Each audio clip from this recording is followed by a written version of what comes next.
everyone. This is the sales hacks training. We do this every 2 weeks, just trying to find different methods and techniques and best practices to essentially lower customer acquisition costs, specifically within the technology industry. My name is Justin Chugg from Ensable, and today's discussion is focusing specifically on how to find the best route to the decision maker. What is the easiest route to get an appointment with them? And what we've been doing is we've actually been experimenting with lots of different techniques and options in terms of securing appointments. And we've narrowed it down to about 3 different options. The first of which is inside the company. So we're looking at inside referrals as far as employees who work for the company but who aren't necessarily the decision maker. We're also looking at outside referrals, so someone within our network who could potentially refer us to the decision maker. Also, we've experimented with just reaching out to the decision maker directly and not necessarily working through another channel. And what we found was that the inside referrals were by far the most effective means of getting appointments. In fact, they were about 25% more effective than an outside referral partner.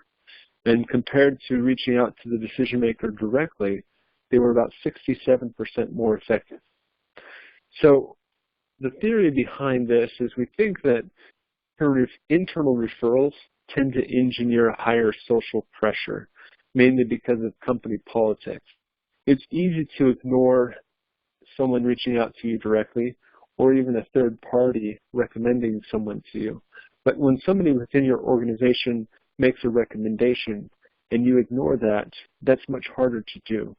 And so when you work through these internal networks inside of companies, you tend to find a much higher appointment ratio because of the social pressure and company politics that's created. But not only is it easier to get appointments, but it's also easier to contact these individuals. They tend to be more open to communication than the decision makers themselves. And so I think that's another reason why this is so much easier to find your way into the organization and to secure these appointments. But when you're reaching out to individuals within the company, it's usually not a good idea just to randomly pick someone and hope that they introduce you to someone. Really what you need to do is you need to look for individuals who you have some type of a common connection with, a common denominator. So I wanted to kind of share a story, and this might help illustrate what I'm trying to convey here. But imagine for a moment that you're driving on a bus across Africa, and you happen to hear someone in the background speaking English, and so you start a conversation with them and say, "Oh, where are you from?" "Oh, I'm from the U.S." "Well, that's great. What state are you from?" "Oh, I'm from Georgia," for instance. And so, "Oh, that's interesting. I'm from Georgia as well. What town are you from?" And they say, "Well, I'm from this town," and it happens to be the same town as you, and you realize that you've gone to the same high school, you've gone to, the same friends, and so these unique common experiences create this instant bond.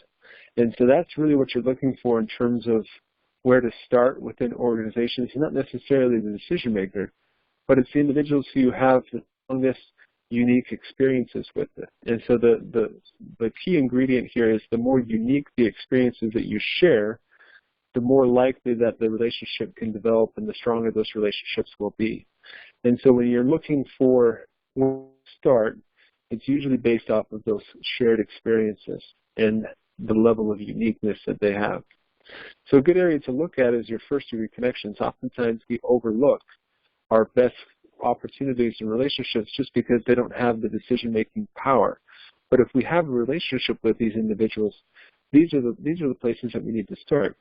We can even go to a second-degree connection and see if there's any opportunities there and use the shared experiences that we have with our first-degree connections that we have in common.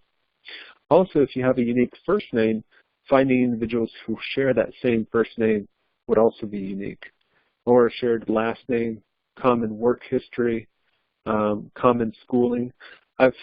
Most of us that work in the technology industry probably didn't study technology, and so a lot of us have different types of degrees and schooling background that have somehow led us into this space. Interesting is finding other individuals who may have studied art or engineering or something that has nothing to do with technology but somehow ended up in that industry. That common background and experience, especially if it was from the same school, would be a very interesting relationship builder. There's another example, which is common interests. Quick story, when we were working with an Enable partner, we're trying to help him determine where he should focus his time in terms of prospecting. And we really couldn't find anything at first, but then I kind of asked him, well, what are some of the hobbies that you have? He said, well, I really enjoy amateur radio. I said, well, that's unique. You're the first person that I've ever met that has that type of an interest. So that's probably a common denominator that's somewhat unique and can create an instant bond with individuals. And so what we did is we looked on LinkedIn and found a number of groups for amateur radio enthusiasts. And so what he did is he started connecting with individuals in these groups and used that common experience and that shared hobby to create instant relationships, which then led to lots of sales appointments with decision makers. It's not something where you connect with somebody on amateur radio groups and say, hey, can you introduce me to your IT guy? But it's a slow process where you build that relationship out of sincerity, and then when the right opportunity comes up and you need to reach someone within that company, that's when you engage in that relationship and use that common denominator to help introduce you to the right individual.